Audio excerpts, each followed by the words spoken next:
Hey, today is Friday. Another weekend is finally here. And of course, I'm Moses Sandy. Uh, Coming live this time from the issues room. This is where we discuss the most contemporary issues obtaining in our country, Liberia.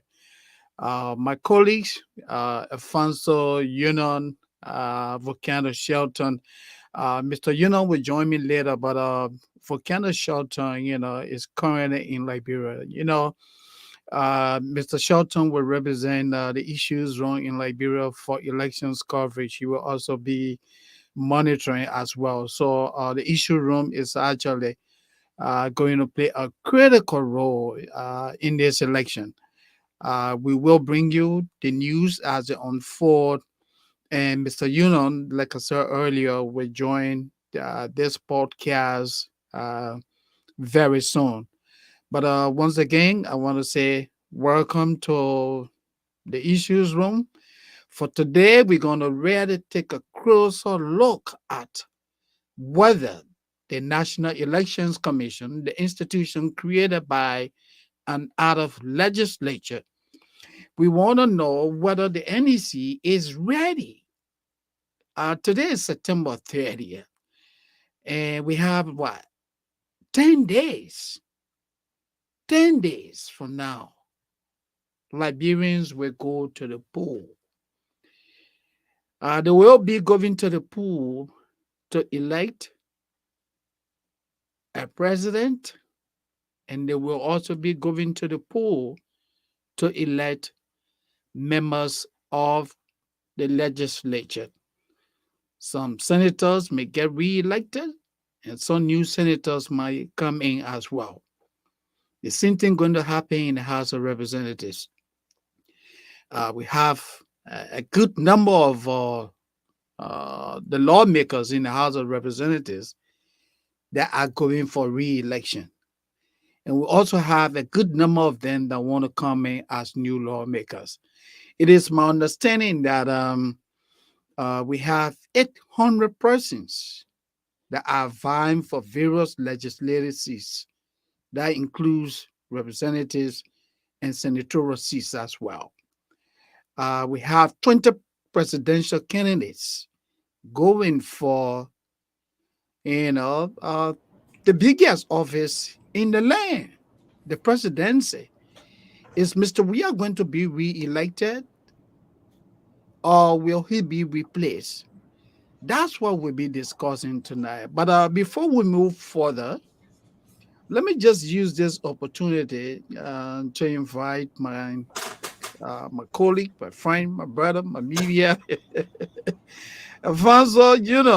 Welcome to the issues room, my man. I know you look very you appear ready for this discussion. Let me put it that way. Welcome to the issues room. Let me give you, a few seconds so you can introduce yourself, and we can just kick it off from there.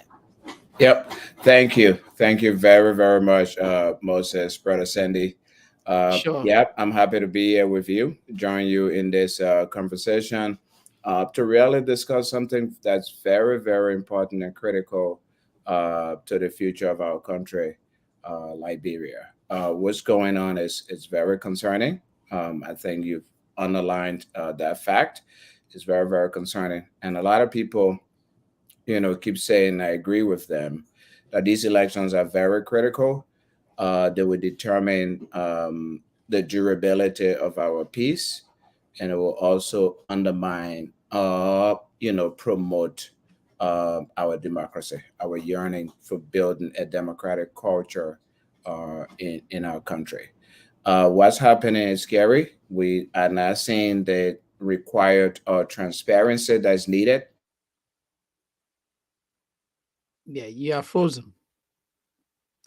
But look, while Alfonso is trying to make a comeback, let me use this opportunity to welcome our many viewers out there, and let me say hi to our friend, brother Freddie Monyu, and all of you. I just want to ask you to kind of do us a favor, please share the link, invite more people because this discussion tonight is very important. We want to know whether Liberia is ready for uh, the general and presidential elections. The NEC, the institution responsible in making sure that democracy thrives in Liberia. We want to know whether the NEC is ready for this most important responsibility, which it is now faced with. 10 days. So, uh, let's look at some of the things that need to be done. It is often said that elections are not events, meaning that elections, you know, take a lot of work, a lot of planning. When Mr. Weah won the Liberian presidency in 2017, the NEC, the world, and all Liberians knew that after 6 years, there would be another presidential election. So that's when the NEC, the assumption would be, that's when the NEC really started its work. The House of Representatives, the term of representatives is 6 years. The NEC also knew that after 6 years, some lawmakers would go for re-election. They also knew that there would be other individuals vying for the same seat. It's the same for the presidency. The question that comes, is the commission ready? What has the commission done over the years to make sure that this cardinal responsibility is executed free of violence? That Liberians will have the opportunity to freely exercise their political franchise. That's the crux of the discussion this evening. We have 10 days to go. And from the onlook of things, what we have seen out there, the NEC appears to be challenged. A lot of things happening. Let's begin by the recent writ of McDonald's, which was filed by the Unity Party at the Supreme Court. The UP filed the writ to the Supreme Court to compel the NEC, the National Elections Commission, to make available the final voter registration roll. This is critical because the political parties, poll watchers, people who have interest in the election, they want to know who is qualified to vote and who is not qualified to vote. Even the voters themselves, they need to know whether they are qualified to vote or not. They want to know whether their names are on the voter rolls. The 2022 election laws of the NEC provides that the voter roll will be released 30 days prior to the election. The NEC itself defaulted on that law. It violated its own law. Before this podcast, as a result of the Unity Party going to the Supreme Court to literally coerce the commission to do its work, we got report that the Supreme Court today, the NEC delivered to the Supreme Court today, voter rolls for 14 counties. Voter rolls for 14 counties. The NEC delivered voter rolls for 14 counties. And the commission reportedly asked the Supreme Court to give them either Monday, to give them up to Monday of next week, or no later than Tuesday to release the voter roll for Montserrat County. So it means that by Monday, Monday will be the 3rd. So it means that Montserrat voter roll, if not delivered on Monday, it means that the commission or the people of Montserrat County will have their voter roll released 6 days to the election. So, Alfonso, you told me this. As I said earlier, elections are not events. Elections are pre-planned. Now, you told me when you have less than 10 days to go to election and you get a voter roll on Tuesday in Montserrat County, how do you authenticate whether, Alfonso, is to vote at this precinct center or Moses Sandy name is not supposed to be on this voter roll? And if that problem is identified, do you think the NEC would be in the position to correct all these problems? No, no, definitely not. Currently, there's not even enough time, really, for people to look at the voter roll and find any fault and therefore make sure it's corrected before election time, because it's a process. When you challenge somebody's name on a voter roll, that person has the right you to to say no, where your challenge is incorrect, and then you guys will have to go before it. You have to go through a process where you actually will have to prove why the person's name should not be on the voter roll. All of that takes time. As a matter of fact, the election law of Liberia says that 30 days, within 30 days to the election time, nobody else, not even the election commission, can make any changes to the voter roll except by a ruling of the Supreme Court, which means that any challenges to the voter roll would now have to go to Supreme Court. The Supreme Court have to schedule cases and hear the cases and make decisions before any changes are made to the voter roll.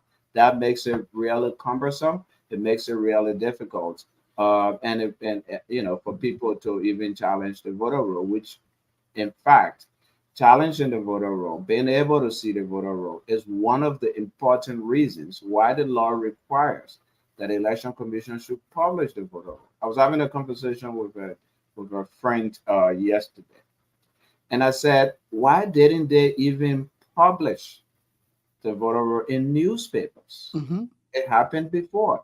But the reason the voters roll is published, is made public, is so that people can Yeah, verify verify. Yeah, verify for themselves, but also so they can scrutinize the voter roll and see, does most I see Moses Sandy name twice, yeah, so it should be removed. Or I see Moses Sandy name on the voter roll in Bumming County. He doesn't live here. He doesn't live in this district. He therefore shouldn't be here. yeah, Those are some of the reasons why people, why the voters were published, so that the public has a right to, to go through the voter roll and to challenge if they see any discrepancies on the roll. By not doing it, I'm curious. I really want to know the reason.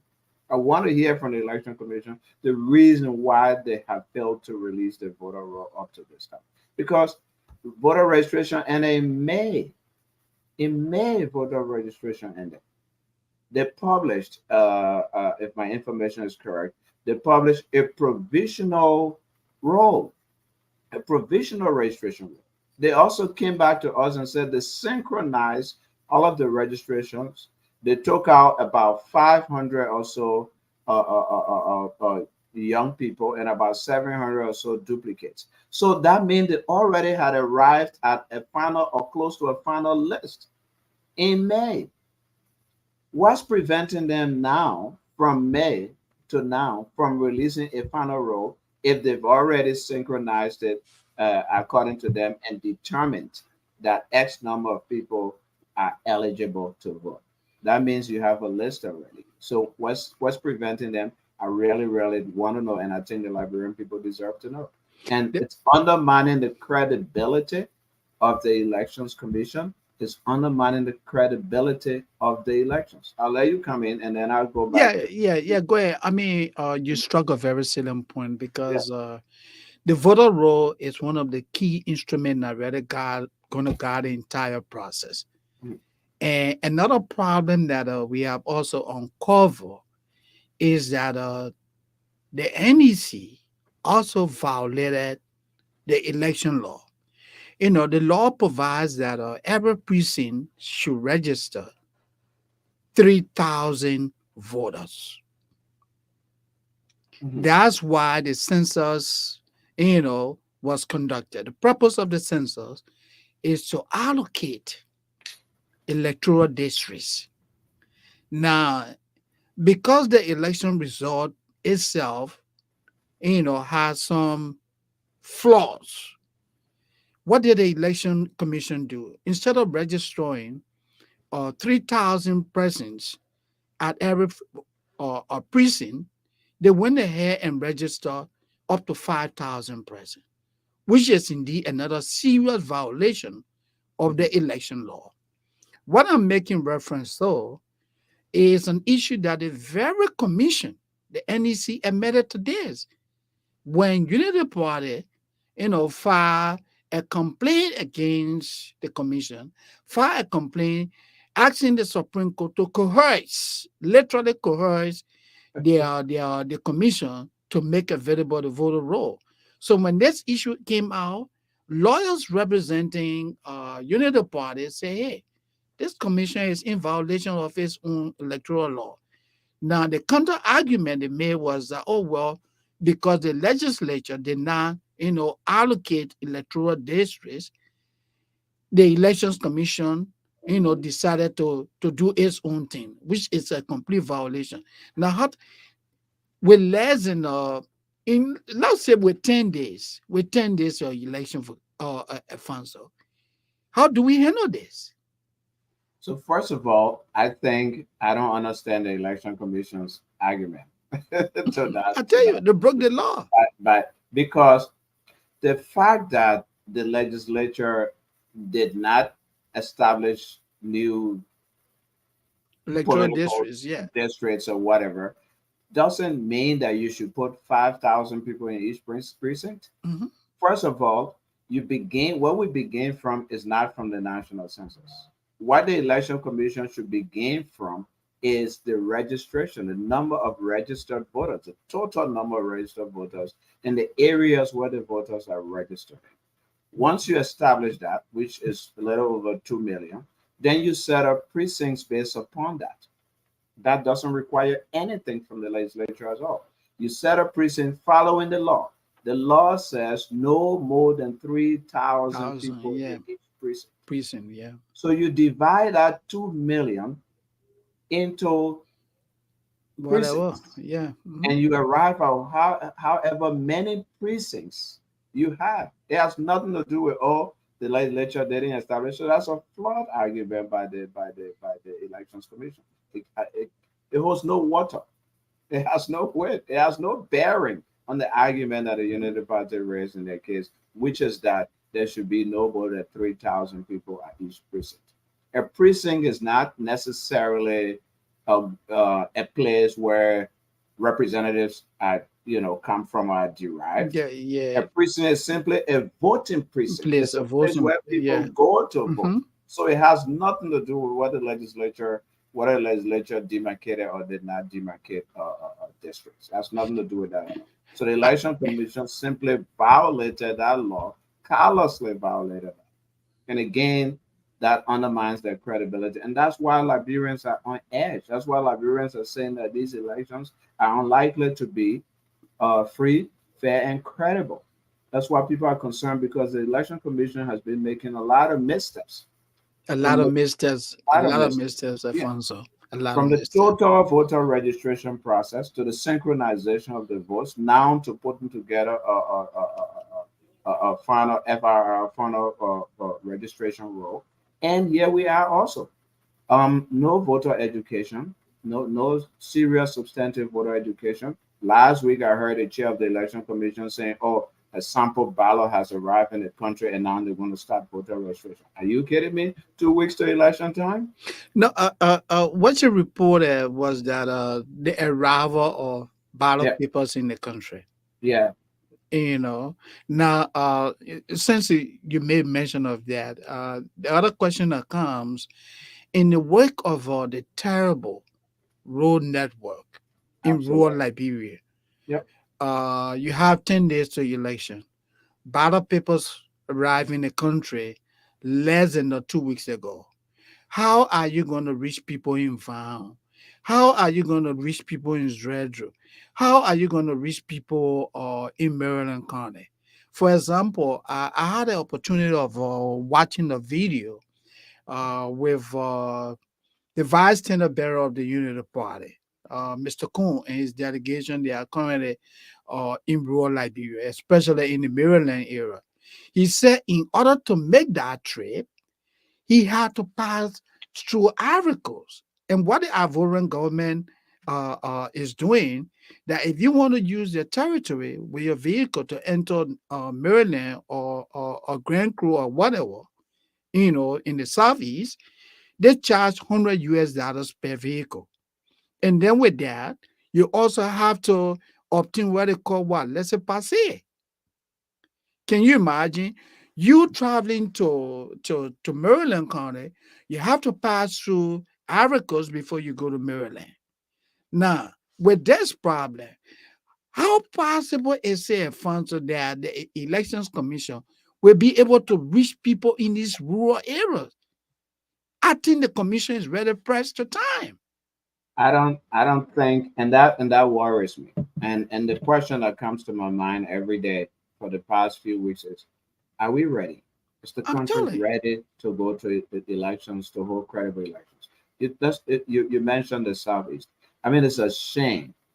It's a terrible, terrible shame that we have to be going through other countries in order to reach parts of our country. And what sense does that even make? The president of the Republic of Liberia, quote unquote, biomedicine, Mm. has to go out or rent or buy a chopper to be able to travel to parts of his country. Isn't that Because, double standard, yeah, Alfonso? yeah, it was more than double standard. It's neglect of the people, it's abuse of the people, it's disregard for the people whose resources he and his people live on. Taxpayers, people whose resources are being dug out of the ground, whose trees are being cut to fund the government, are basically neglected. And I heard one politician saying last night, which is very profound statement by the way, that Mhm. yes, the president can take a helicopter and come and go campaign in the southeast or whatever because he can afford it on the taxpayers' dime. What's about pregnant women who are dying every day because they can't make it through those roads to get to health centers? What about people who get sick and therefore can't get to hospital and have to resort to, just staying home and dying in the service? How about people who live there who can't get the basic necessities of life because there are no roads for the goods to be taken to them? That's basic neglect. It's more than just double standard. It's just being evil. Okay. Uh, uh, uh, let Savis. How? So we got 2 weeks within which, all of the resources are supposed to be taken around the country, meaning ballot paper, ballot boxes, transported all over the country. So, as you correctly said, how do they get to Yeah, people rural in Grand rural G? Liberia. Yeah. How do they get to rural River G County? Hmm. How do they get to rural Grand Cru County? How Hmm. do they get to Rural areas Bahu, in Nima County, Bahu, Found. or even Yeah, some yeah. places in Nima County? Will they be able to do that before October 10th? Would This they is be? serious. That is serious. I also heard them saying a week or a little over a week ago that they were training of trainers. So the training staff who would then go and train other staff members. And When when is will that? that be? And when Why will are we? that be, Alfonso? Yeah, When will that be? when will that take you place? have you have you have a little over a week to Yes, election. So Where when are will these these trainers going to be good?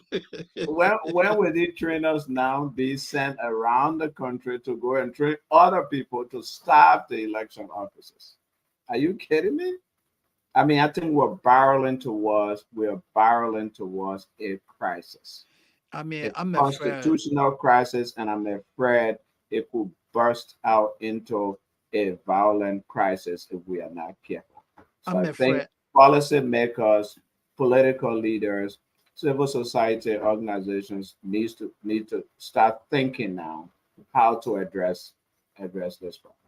I'm really afraid, Yeah. Alfonso, that with a little over a week, the commission seems unprepared. What are your thoughts? It's worrying, and with the level of tension in the country, with the way Liberian people are resolved and really determined to participate in this process and to be the ones that determine the outcome of the elections in that country. I'm extremely worried that if something were to happen, or the people were to think that something mischievous has happened in the process, I'm very concerned that we might have an explosion in that country. That's If that's yeah, you talk about explosion, that just brought us to the next phase of our discussion, right? yeah, yeah. Election violence. I'm sure you're aware of what happened today in Lofa County.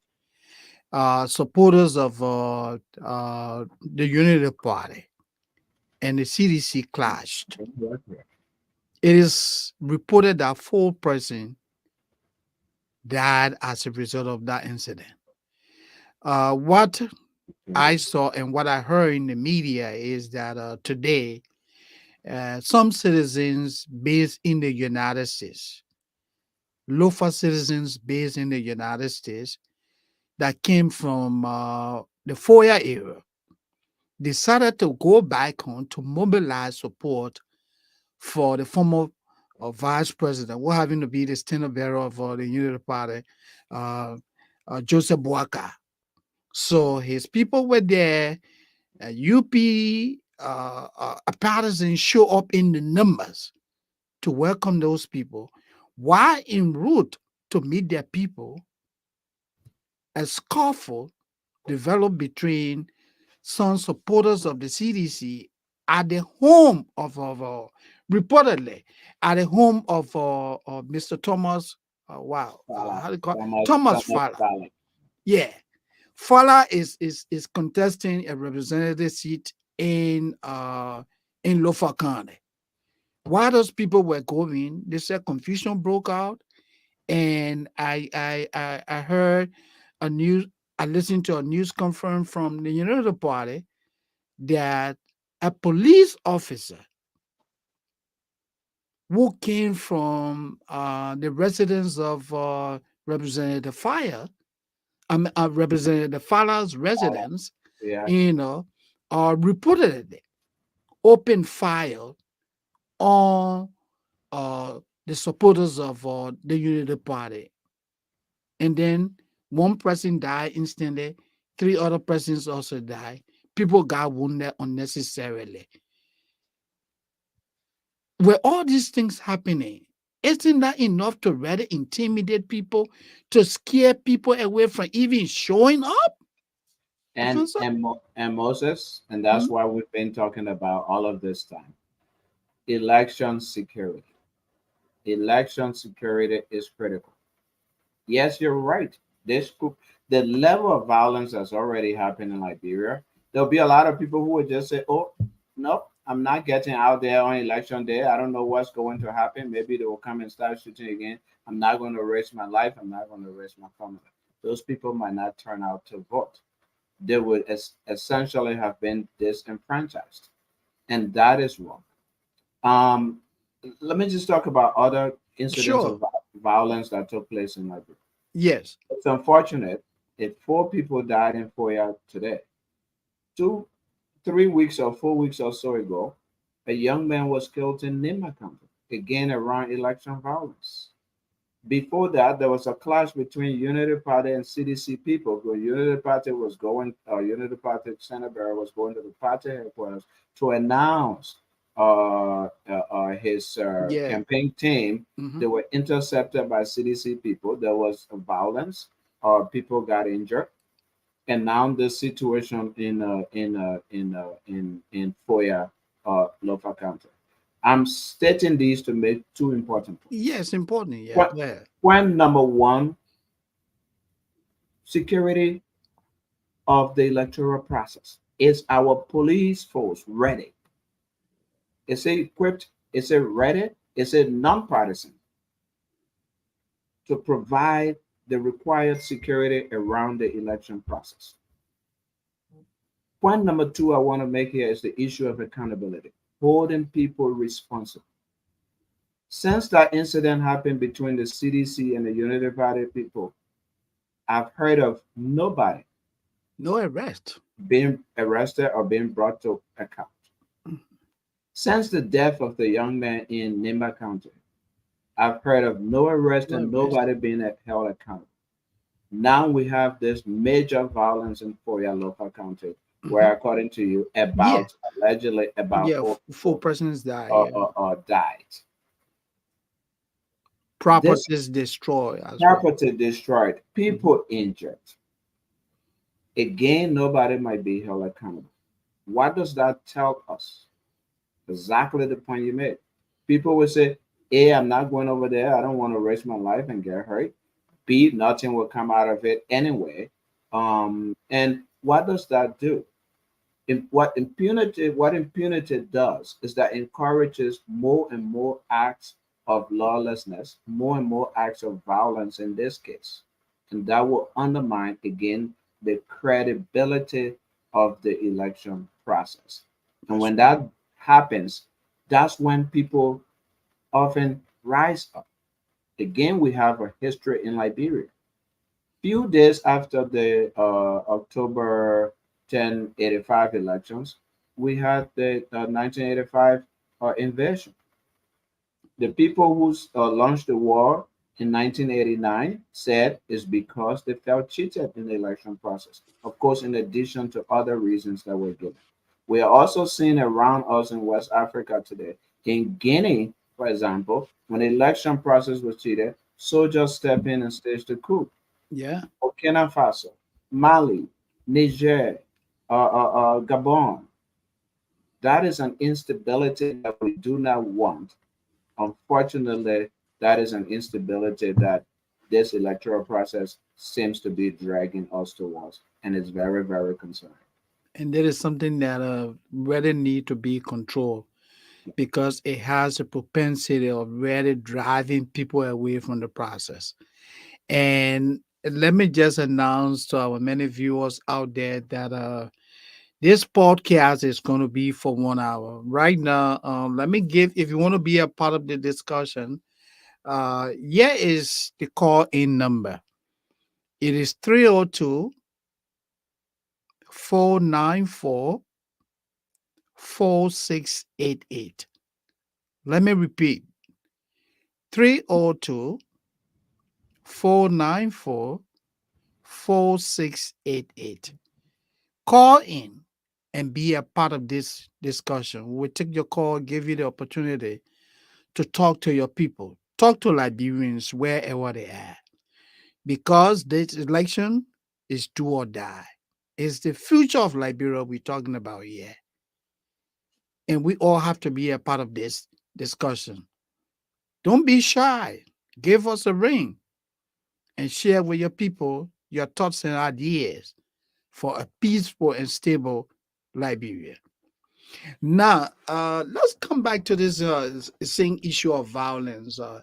This is what the United States government has done to ensure that the electoral process is transparent, is violent free, and that it will be well conducted by the National Elections Commission and the Liberian government. This week, the U.S. government announced visa restriction, and so This is what the US government has promised to do, that it will pursue visa restriction for those believed to be responsible for or complicit in undermining democracy in Liberia through manipulation or rigging of the electoral process, use of violence to prevent people from exercising the rights of freedom of association.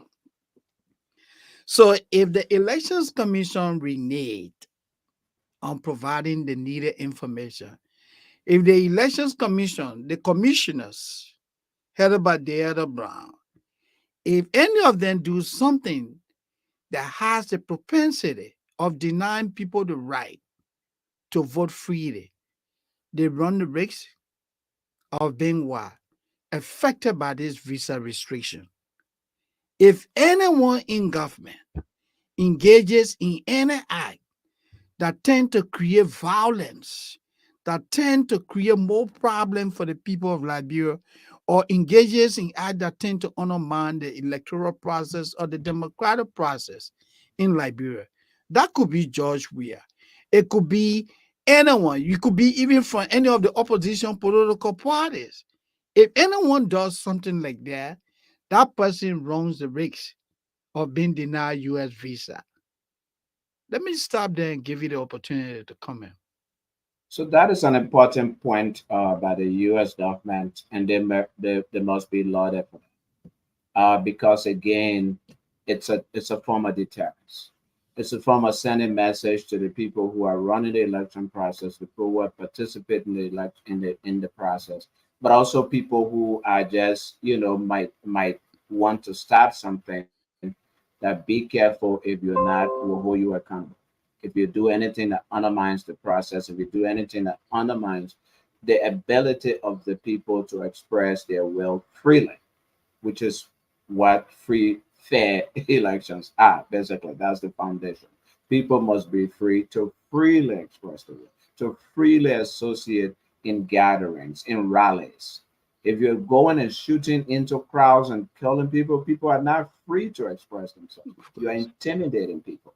So right there, the wealth, the ability of the people, the legal ability of the people to express their will is being undermined and is being violated. So I appreciate the U.S. government's position. I think every Liberian appreciates the position. However, here's another perspective that I have on that the US government and other international partners must do more than just threatening visa restrictions, must do more than just threatening sanctions, and actually get involved right now. So we can even prevent the cheating. We can even stop those things that are undermining the process. They have the ability, they have the power to do so.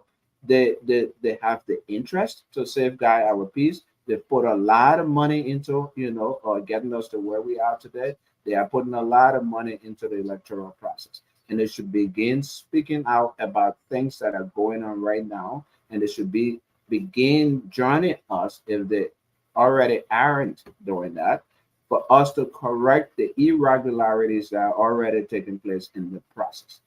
We shouldn't wait until it happens. We shouldn't wait until something bad happens. Then we go and start punishing people.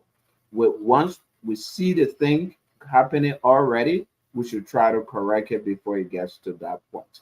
Because it might get to a point where it will be difficult to control. So it's better to stop it right now.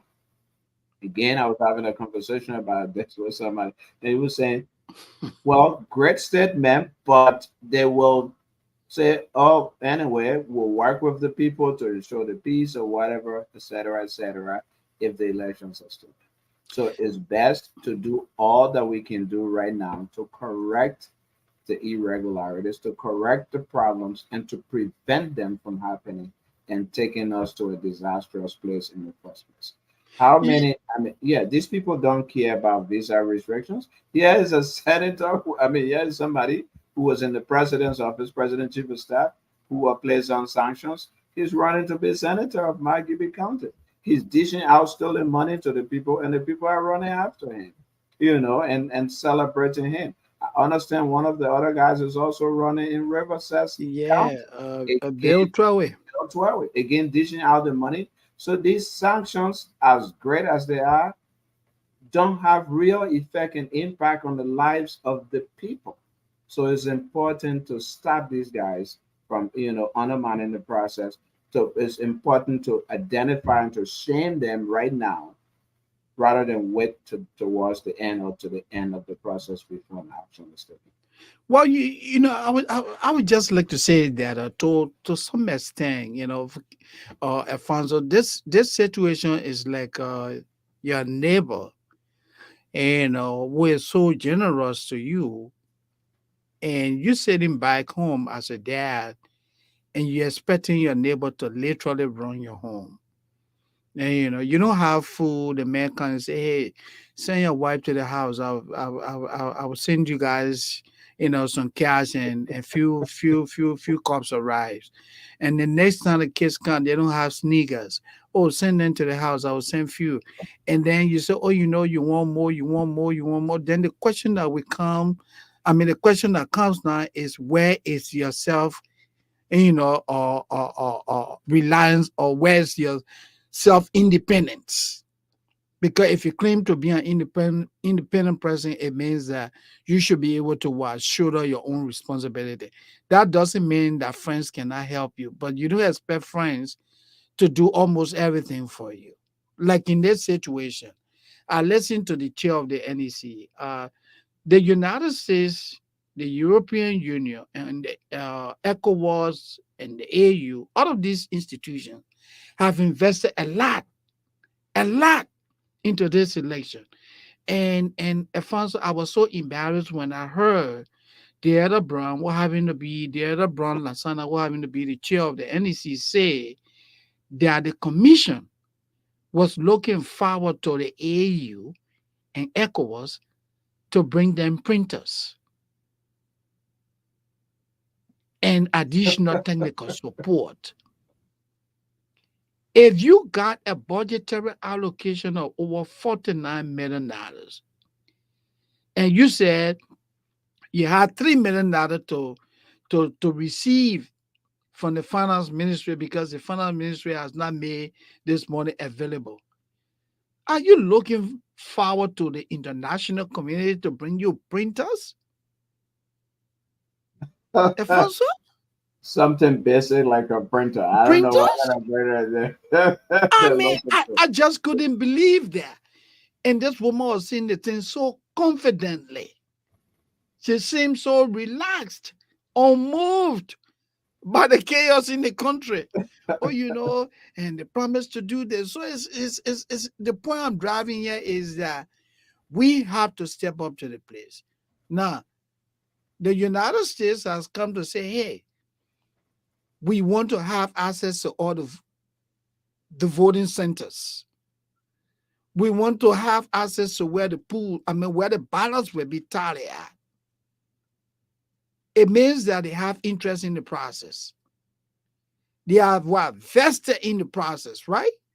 Yeah, So if yeah. you have your neighbors telling you that, Mhm. hey man, I want to see where your kids are sleeping at, you know, and your neighbor comes and checking through the refrigerator whether you have food or not, it means that you're not a good dad. Absolutely. Your neighbor doesn't trust you. So the international community is telling the NEC, is telling Liberians, is telling the Liberian government that it has no trust in what is happening in the country. Absolutely. Absolutely. And to see it. I mean, somebody was telling me one time, oh, you guys are the ones who has fallen the name of the country to the international community. So I said, let me ask you something. Do you know where the international community is? The international community is in your ministries and agencies. They work with you. The international community, you go to the bars and the nightclubs every night. So Yeah, there's no international community sitting down somewhere in some place where people got to give them news. They are among you. They're yeah. right there. They are the embassy staff. They are the teachers. They are the Peace Corps. They are the NGO workers. All of those people. So get out of here with your ignorance. Yeah, look, Yeah. we got, Alfonso, we got 50 more minutes to be out of here. Yeah. Yeah. Let's look at some of the things that are happening in the country that further draws the electoral process into question. Hmm. Hmm. Hmm. We have a national code of conduct Yeah. that frowns on appointed officials and civil servants from actively engaging in political activities. The purpose of creating such law is to ensure the neutrality of Yes. people in public service in delivering services. That you don't look at Moses Sandy because he come from UP and you say, oh, I don't want to deal with him. The government wants you to just focus on your work.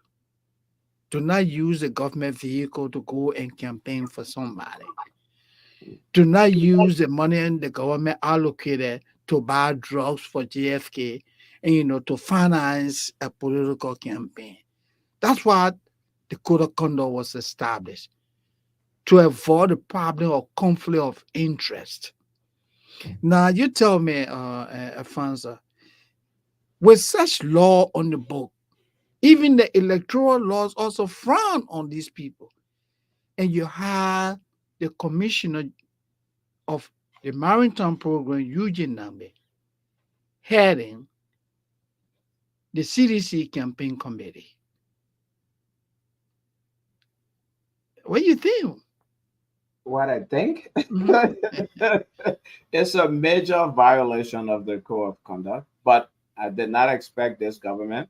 I did not expect Mr. Weah or any of his people to respect the code of conduct anyway, because Mr. Weah, right from the gate, from the time he was elected, decided that he was not going to abide by the code of conduct, and his core officers were not going to abide by the code of conduct. So what I think is the people who are supposed to enforce the code of, those are the people that I hold accountable. Those are the people that I hold responsible. And you mentioned that. You mentioned the Elections Commission. You mentioned the Justice Ministry is also another arm of government. Unfortunately, that is supposed to be independent, but unfortunately, the people at the Justice Ministry think that they work for the president, that the president's lawyer and whatever, when in fact they're supposed to be For the the public, yeah. lawyer of the public, of the Liberian people. It's clearly stated in the act, in the law that created the Ministry of Justice, Mhm. and that defines the powers of the justice minister and everybody in the justice ministry.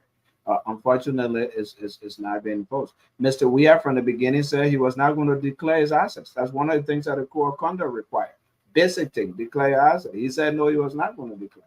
Then he moved to say, oh, he can give it, but he has to give it privately and it shouldn't be announced and all of that. That defeats the purpose of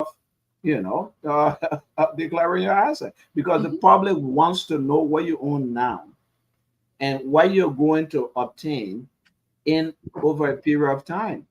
Well, we all found out why he didn't want to declare his asset, because we see all of those huge, beautiful structures and buildings that he put up a few months after he assumed office. So yes, 47 and condominiums. exactly. But they going back to the elections commission. The election commission has a responsibility to enforce election laws. One of which is that people cannot use public resources on Public campaign, resources. Mhm.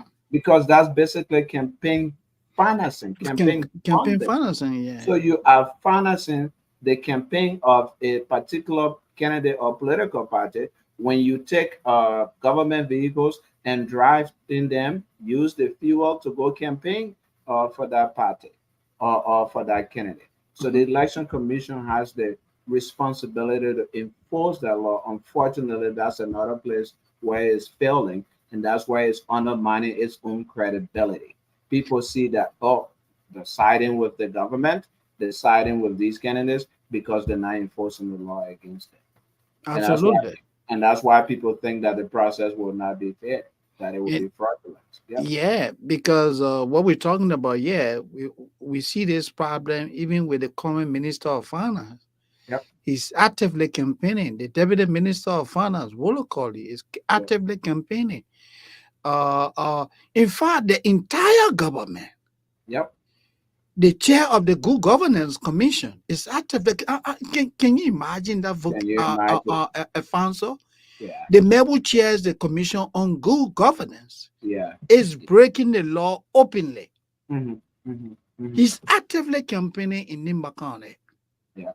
So you see, everything here we're talking about just comes back to what the Americans, have put out there, that they will go after individuals who engage in acts that tend to undermine the democratic process in Liberia.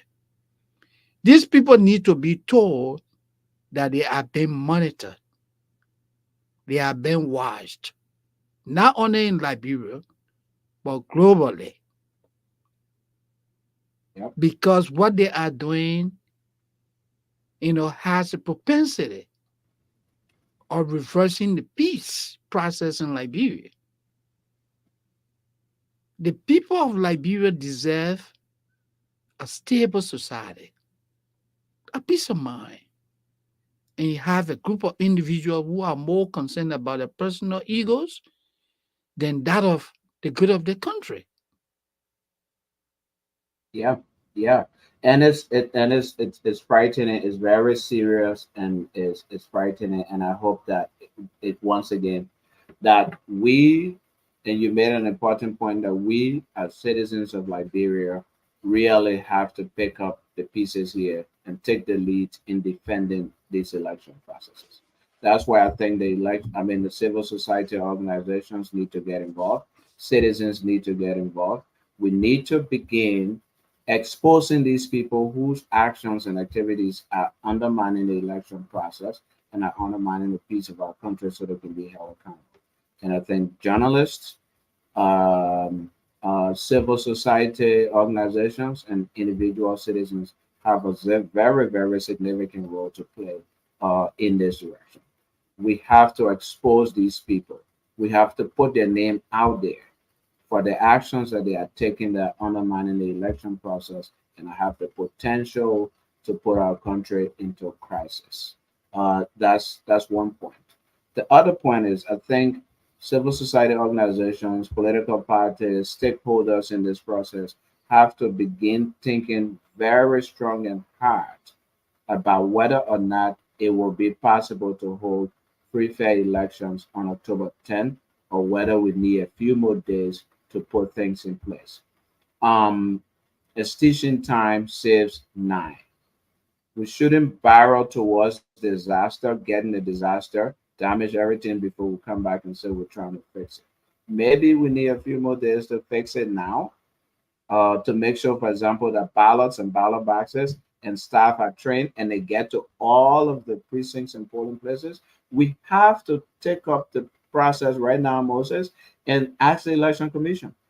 You created 500 additional polling places. Where are those polling places located? We want to know. Because if you look at the 2017 polling places list, it was 5,300 something. If you look at this current 2023 polling number of polling places, it's 5,890. When you do the math, it's 500 additional.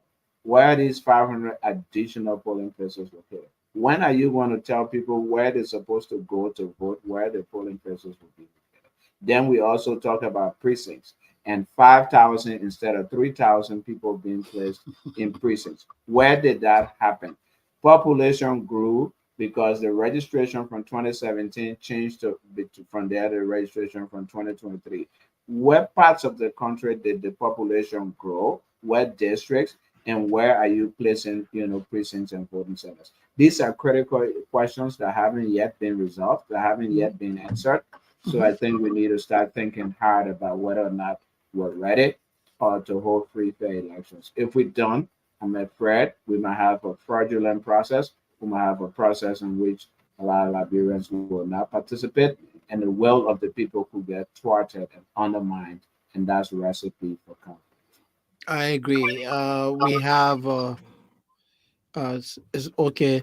We have 5 more minutes to go. Let me announce to our many viewers out there. Unfortunately, tonight we will not be able to bring you our regular feature. What type of country is this? Because we are pressed to time. But trust me, when we come back here on Tuesday, we will get you laughing. We will bring you what type of country is this? Um, we take 2 minutes each, to wrap up. And this is how I would like to wrap up. You struck a very salient point. You said the religious leader, civil society, the media, and all Liberians should get involved with this process. That's absolutely true. Because what I have seen and Alfonso is take for example our religious leaders. We have religious leaders who are looking at individuals that are literally undermining the peace and stability of the country. When those people assemble, they go to the various churches, the various places of worship, and our religious leader offer prayer for them. In fact, they say the man was destined. These people are helping to undermine the peace of the country. Yet they walk around claiming to be religious leaders. Opposition political parties. This is time for opposition unity. All these things we're talking about. Had the Unity Party not gone to the Supreme Court, maybe by now the final voter roll for the 14 counties that we just talked about would not have been released. Instead, you have opposition politicians going at one another, saying all the terrible things about one another. Nobody is holding the government accountable. Nobody is holding the NEC accountable. The NEC is breaking the laws, the electoral laws, openly. Yet nobody says nothing. Everybody looks the other way. I think these people need to get their acts together. Other than that, well, I don't want to say it, but it is scary. It is scary. Let me give it to you so you can wrap it. Yeah, very quickly. I'm very concerned about the peace of our country, peace in our country. I'm very concerned about our democratic sojourn that we've been fighting for over the years to make sure that we build a democratic culture in our country. I'm very concerned that if these elections are not free, fair, and credible and peaceful, that they will undermine those two important foundations of our country: democracy and peace. Um, and it's concerning to me, a, because of the level of violence that we've already seen, and that's happening in the country. It's concerning to me based upon the utterances that are already being made. But it's also more importantly very concerning to me that the election commission is not demonstrating openness and transparency, and is not doing basic things that it should have done months and years ago. Um, um, Real quickly, former mass communication professor and chair of mass communication department, Lamini Warite, said something very profound today, that the election commission needs to be open. If it doesn't, if the government, if the finance ministry is not giving it the money to run the elections, they need to come and say, we don't have money to run the election. Absolutely. If you don't say it, if you don't say it, but at the same time you're not doing the things that you're supposed to do, we're blaming you, not the government.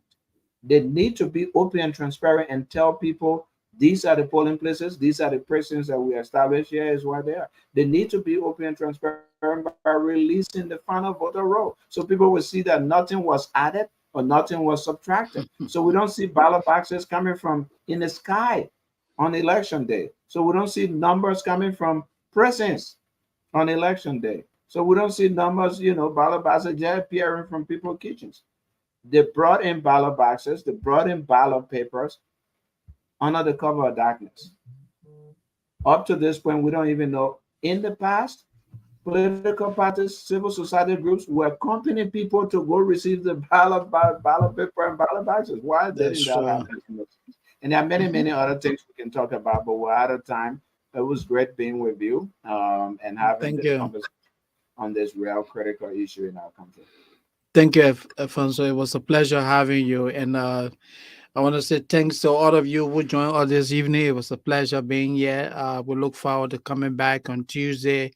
Our colleague, Fukano Shelton, who is currently in Liberia, is under the weather.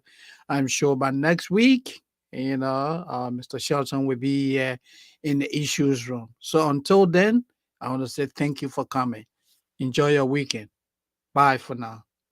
Bye, bye, everybody. Thank you. Enjoy, yeah, Let's pray for our country. definitely. Yeah. All right.